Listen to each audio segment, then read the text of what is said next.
Keselamatan adalah tindakan Allah. Keselamatan dimulai oleh Allah, dilakukan oleh Allah, dan diteruskan oleh Allah, bukan manusia. Kita berdoa.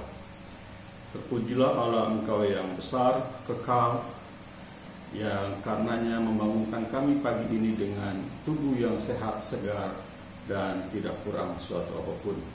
Kami hendak memulai hari dengan membaca firman-Mu.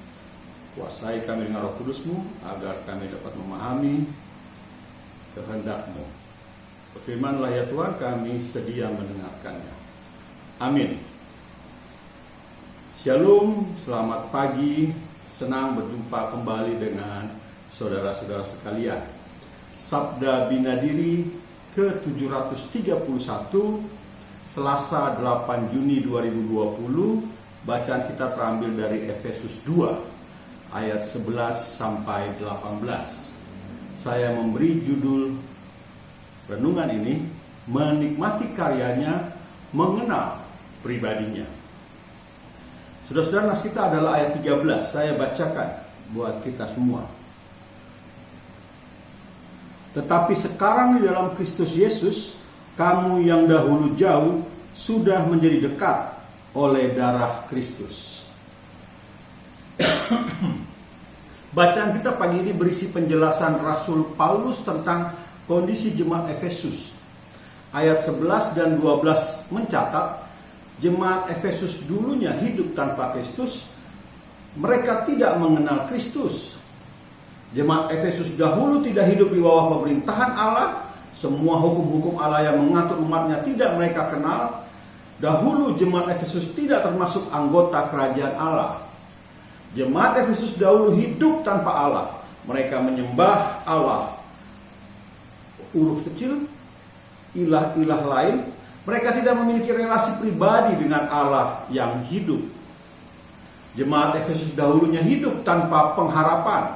Mereka tidak memiliki pengharapan bahwa suatu hari kelak Allah akan menjadikan mereka umatnya. Bagi mereka yang hidup tanpa pengharapan, simak kidung jemaat nomor 26 ini. Mampirlah dengar doaku, Yesus penebus, orang lain kau hampiri, jangan jalan terus. Yesus Tuhan, dengar doaku, orang lain kau hampiri, jangan jalan terus. Di hadapan tata rahmat aku menyembah, tunduk dalam penyesalan. Tuhan tolonglah. Yesus Tuhan, dengar doaku,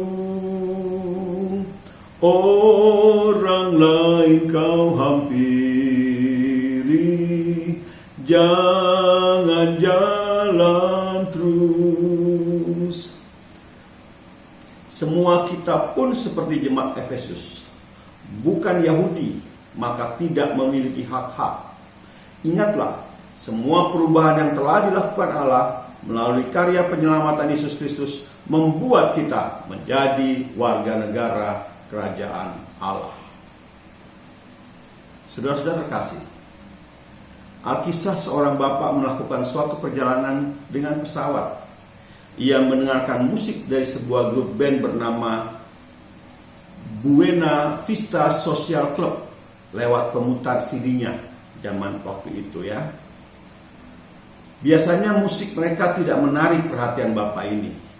Namun saat itu bapak tersebut terhanyut dan menikmati lagu-lagunya. Sebab beberapa minggu sebelumnya ia menonton film dokumenter yang mengisahkan tentang para musisi ternama ini. Mereka cukup terkenal pada tahun 1960-an, namun kemudian dilupakan orang. Bertahun-tahun setelah itu mereka dipertemukan kembali untuk merekam lagu-lagu yang didengar Bapak ini dan mengadakan pertunjukan di Carnegie Hall. Bapak ini menjadi tertarik untuk mendengarkan musik mereka setelah mengenal mereka melalui film dokumenter tersebut. Pernahkah kita mengalami hal yang sama dengan Bapak ini, dengan kisah yang tadi saya tuturkan? Alkitab mungkin terasa asing dan tidak menarik sebelum kita mengenal Yesus secara pribadi. Namun sekarang Alkitab menjadi dekat dan hidup setelah kita mengenal penulisnya sebagai juru selamat dan sahabat kita. Betapa besar perubahan yang Kristus lakukan dalam hidup kita.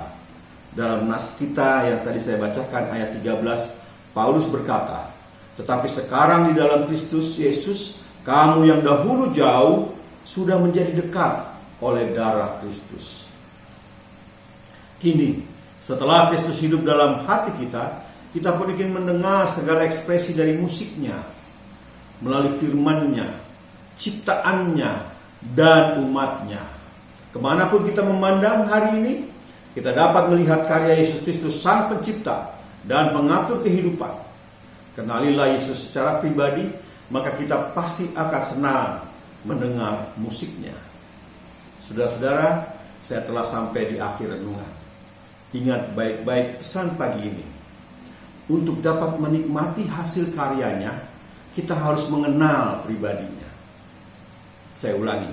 Untuk dapat menikmati hasil karyanya, kita harus mengenal pribadinya. Kita berdoa. Puji syukur kami naikkan kehadirat-Mu yang kudus, atas perkenan-Mu kami boleh ada sebagaimana kami ada saat ini. Engkau mengingatkan kami untuk mengenal Engkau secara pribadi.